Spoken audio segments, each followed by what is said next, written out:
Magandang araw mga kapigyons. Dahil magandang panahon ngayon, mag-training tayo sa ating YB. Yan. So, bali ito yung ating YB. Narga ko na siya guys. Guys, oh. Yan. Kasama ng asawa nito guys. Oh. Yan, para may kasama siya pauwi dito guys. Yan. Ito yung ating mga breeder. Yan.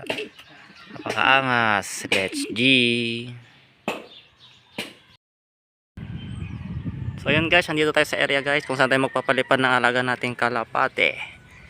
Yan, napakaaliwalas guys oh. Ito yung ating alagang ibon. Yan, pakawalan natin sila guys. Let's G.